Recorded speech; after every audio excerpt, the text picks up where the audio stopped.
Chapter 3. Turn the Wheel Backward. Oh, let your strong imagination turn the great wheel backward until Troy unburn. Sir John Collins, Esquire, The Birds. All life is, throughout the ages, nothing but the continuing solution of a continuous synthetic problem. H.G. Wells. The perfectly stable or static state is always unattainable. The end attained objectively always realizes more than the end the individual originally had in view. This in turn creates a new situation of inner conflict, needing novel solutions to force man along the path of creative evolution. His touch is infinite and lends a yonder to all ends. George Meredith, Hymn to Color. Today's events are bound to disturb yesterday's established order. The creatively active imagination invariably unsettles a pre-existing peace of mind. The question may arise as to how, by representing others to ourselves as better than they really were, or mentally rewriting a letter to make it conform to our wish, or by revising the scene of an accident, the interview with the employer and so on, could change what seems to be the unalterable facts of the past. But remember, my claims for imagining creates reality. What it makes, it can unmake. It is not only conservative, building a life from images supplied by memory. It is also creatively transformative, altering a theme already in being. The parable of the unjust steward from Luke chapter 16 verses 1 to 8 gives the answer to this question. We can alter our world by means of a certain illegal imaginal practice, by means of a mental falsification of the facts. That is, by means of a certain intentional imaginal alteration of that which we have experienced. All this is done in one's own imagination. This is a form of falsehood which not only is not condemned, but is actually approved in the gospel teaching. By means of such a falsehood, a man destroys the causes of evil and acquires friends, and on the strength of this revision proves, judging by the high praise the unjust steward received from his master, that he is deserving of confidence. Because imagining creates reality, we can carry revision to the extreme and revise a scene that would be otherwise unforgivable. We learn to distinguish between man, who is all imagination, and those states into which he may enter. An unjust steward, looking at another's distress, will represent the other to himself as he ought to be seen. Were he himself in need, he would enter his dream in his imagination, and imagine what he would see and how things would seem and how people would act after these things should be. Then in this state he would fall asleep, feeling the way he would expect to feel under such circumstances. Would that all the Lord's people were unjust stewards, mentally falsifying the facts of life to deliver individuals forevermore. For the imaginal change goes forward until at length the altered pattern is realized on the heights of attainment. Our future is our imaginal activity in its creative march. Imagine better than the best you know. To revise the past is to reconstruct it with the new content. Man should daily relive the day as he wished he had lived it, revising the scenes to make them conform to his ideals. For instance, suppose today's mail brought disappointing news. Revise the letter, mentally rewrite it, and make it conform to the news you wish you had received. Then, in imagination, read the revised letter over and over again, and this will arouse the feeling of naturalness, and imaginal acts before facts as soon as we feel natural in the act. This is the essence of revision, and revision results in appeal. This is exactly what F.B. did. Late in July, I wrote to a real estate agent of my desire to sell a piece of land which had been a financial burden to me. His negative reply listed all the reasons why sales were at a standstill in that area, and he forecast a bleak period of waiting until after the first of the year. I received his letter on a Tuesday, and in my imagination, I rewrote it with words indicating that the agent was eager to take my listing. I read this revised letter over and over, and I extended my imaginal drama using your theme of the four mighty ones of our imagination from your book Seed Time and Harvest, the producer, the author, the director, and the actor. In my imaginal scene as producer, I suggested the theme. The lot is sold for a profit. As the author, I wrote this simple scene which to me implied fulfillment. Standing in the real estate office, I extended my hand to the agent and said, "Thank you, sir." And he replied, "It was a pleasure doing business with you." As director, I rehearsed myself as actor until that scene was vividly real, and I felt the relief which would be mine if the burden were really lifted. 3 days later, the agent I had originally written phoned me saying he had a deposit for my lot at the price I had specified. I signed the papers in his office the next day, extended my hand and said, "Thank you, sir." The agent replied, "It was a pleasure doing business with you." 5 days after I had constructed and enacted an imaginal scene, it became a physical reality and was played word for word just as I had heard in my imagination. The feeling of relief and joy came, not so much from selling the property, but from the incontrovertible proof that my imagined drama worked. If the thing accomplished were all, how futile! But FB discovered a power within himself that can consciously create circumstances. By mentally falsifying the facts of life, man moves from passive reaction to active creation, thus breaks the wheel of recurrence and builds a cumulatively enlarging future. If man does not always create in the full sense of the word, it is because he is not faithful to his vision, or else he thinks of what he wants rather than from his wish fulfilled.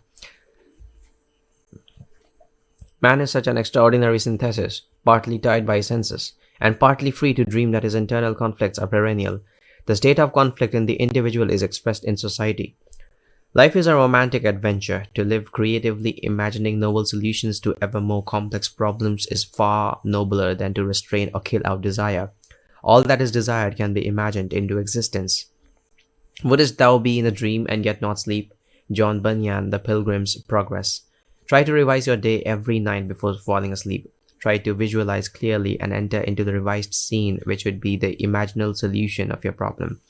The revised imaginal structure may have a great influence on others, but that is not your concern. The other influence in the following story is profoundly grateful for that influence. LSE writes, "Last August, while on a blind date, I met the man I wanted to marry. This happens sometimes, and it happened to me. He was everything I had ever thought of as desirable in a husband. 2 days after this enchanted evening, it was necessary for me to change my place of residence because of my work, and that same week the mutual friend who had introduced me to this man moved away from the city. I realized that the man I had met probably did not know of my new address, and frankly, I was not sure he knew my name. After your last lecture, I spoke to you of this situation. Although I had plenty of other dates, I could not forget this one man. Your lecture was based on revising our day, and after speaking to you, I determined to revise my day, every day. Before going to sleep that night, I felt I was in a different bed, in my own home as a married woman, and not as a single working girl sharing an apartment with 3 other girls. I twisted an imaginary wedding band on my imaginary left hand, saying over and over to myself, 'This is wonderful, I really am Mrs. J.E.' and I fell asleep in what was a moment before a waking dream. I repeated this imaginary scene for 1 month, night after night. The first week in October, he found me. On our second date, I knew my dreams were rightly placed.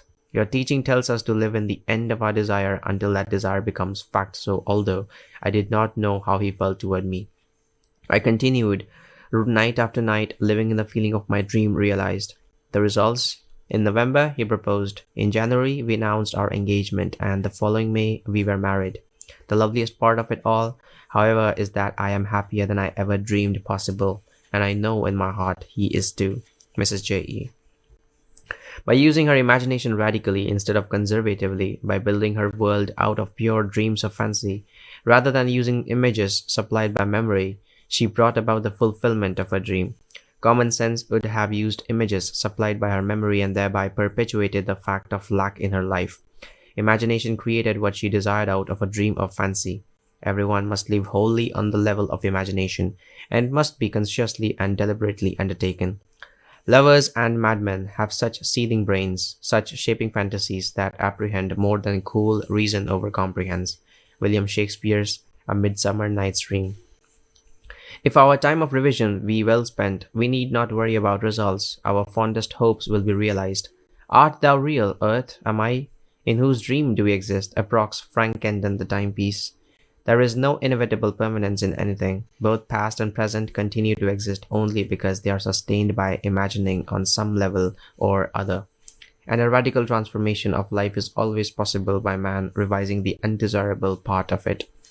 In his letter, Mrs. R.S. questions the subject of influence. During our current series of lectures, trouble developed with collections on one of my trust deeds. The security, a house and lot, was neglected and run down. The owners were apparently spending their money in bars, while their 2 little girls, aged 9 and 11, were noticeably uncared for. However, forgetting appearances, I began to revise the situation.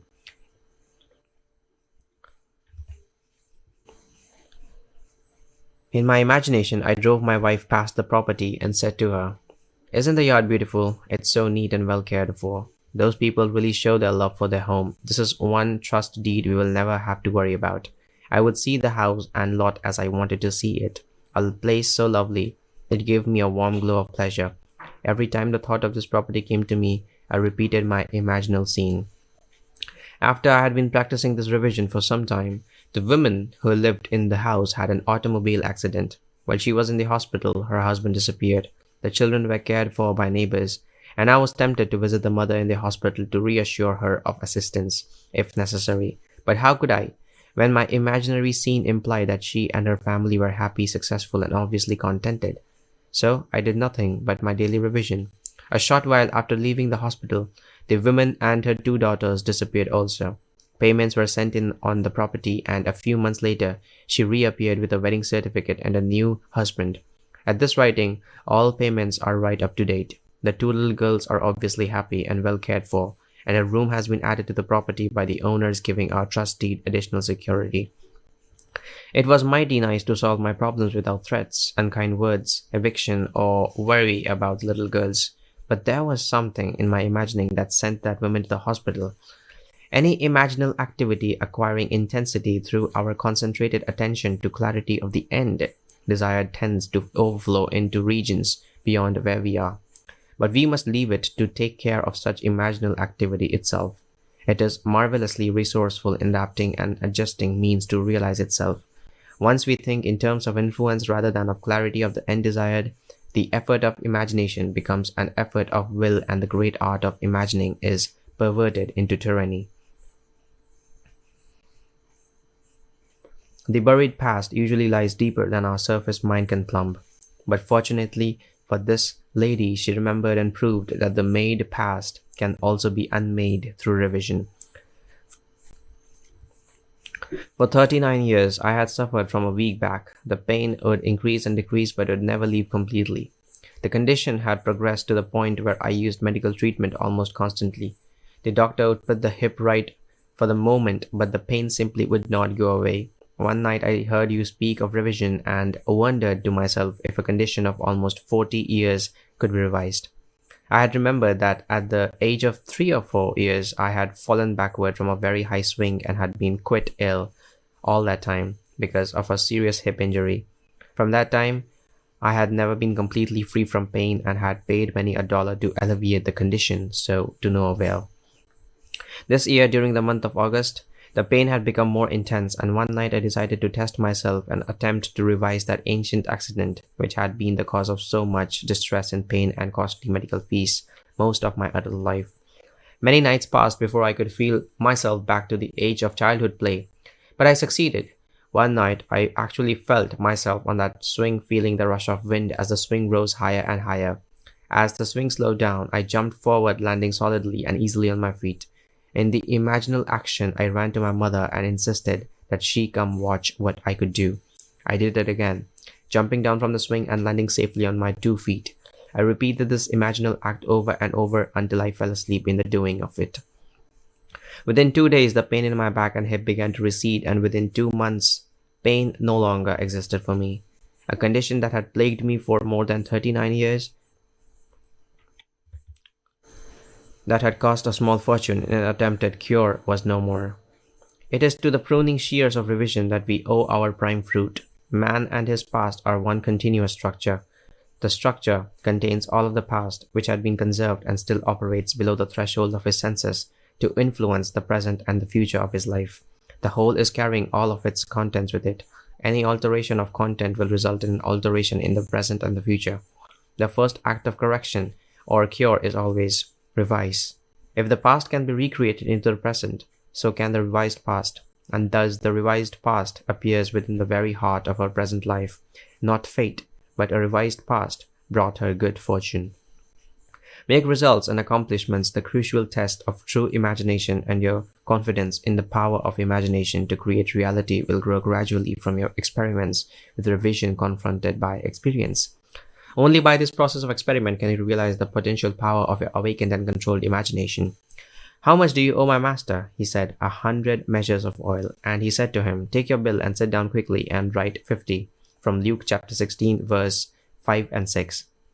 This parable of the unjust steward urges us to mentally falsify the facts of life, to alter a theme already in being by means of such imaginative falsehoods. A man acquires friends, from Luke chapter 16, verse 9.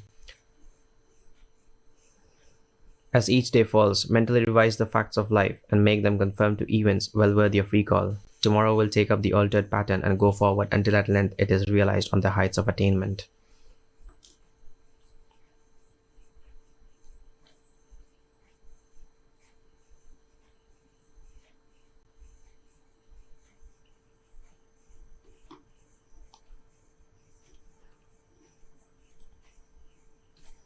The reader will find it worthwhile to follow these clues, imaginal construction of scenes implying the wish fulfilled, and imaginative participation in these scenes until tones of reality are reached.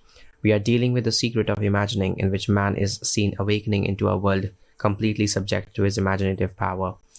Man can understand recurrence of events well enough. The building of a world gives from images supplied by memory, things remaining as they are.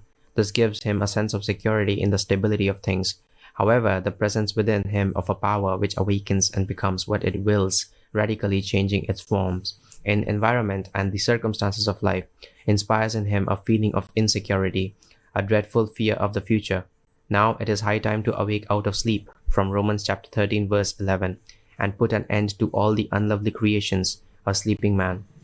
Revise each day. Let your strong imagination turn the great wheel backward until Troy unburn. From Sir John Collins, Squire, The Birds.